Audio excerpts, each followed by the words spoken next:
Hi minasan, konnichiwa. ජපන් භාෂාව මම ඉගෙන ගන්නවා. හැබැයි මට හරියට කතා කරගන්න බෑ.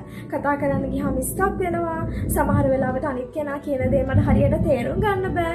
මෙන්න මේ ප්‍රශ්න ගොඩේද ඔයත් අද මම කියලා දෙන්නම් ඔයාලට කඩපාඩම් නොකර කොහොමද ජපන් භාෂාවෙන් හරියටම කතා කරන්න පුරුදු වෙන්නේ කියලා. ඉතින් පළවෙනිම ටිප් එක පළවෙනි පියවර තමයි shadowing method කියලා කියන්නේ.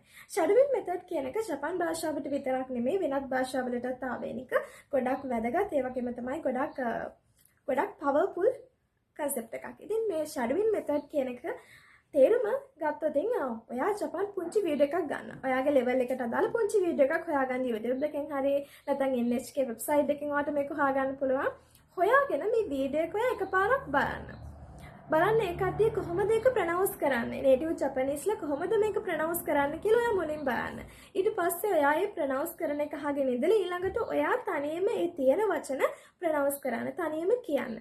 අන්න එතකොට අර ජපන් ජාතිකයන් කියන විදිහටම ඒ කියන ටෝන් එකේ නේ කියන මොනේ තියෙන එක්ස්ප්‍රෙෂන් මේ හැමදේමත් එක්ක ඔයාට මේක ෂැඩෝවින් කරන්න පුළුවන්. පුහුණුවීම් කරන්න පුළුවන්. ඒක තමයි පළවෙනිම මෙතඩ් එක. දෙවෙනි ටිප් එක තමයි මන්දගාමීව. ඒ කියන්නේ හෙමින් කතා කරන්න පුරුදු වෙන්න. මුලින් එකපාරට ඔයා කතා කරනකොට හයියෙන් කතා කරන්න යන්න එපා. ඒ මොනොත් අර ස්පීඩ් එකට ඔයාට වචන පටලවෙන්න පුළුවන්.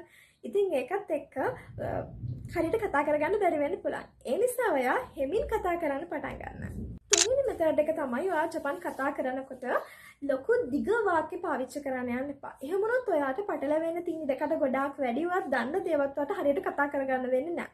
අන්න ඒ නිසා ඔයා කතා කරද්දී සරල පහසු දිග නැති කෙටි වාක්‍ය පාවිච්චි කරන්න. උදාහරණයකට අපිට කියන්න ඕනේ කතා කරනකොට මම මේ චිත්‍රපටයක් දැලුවා. බලලා රෙස්ටුරන්ට් එකට ගියා කන්න කියලා. එතකොට මෙතනදී ඔයාට මේක එක වාක්‍යකින් කියන්න නැතුව වාක්‍ය දෙකක් විදිහට කියන්න පුළුවන්. ඊයේ චිත්‍රපටයක් බැලුවා.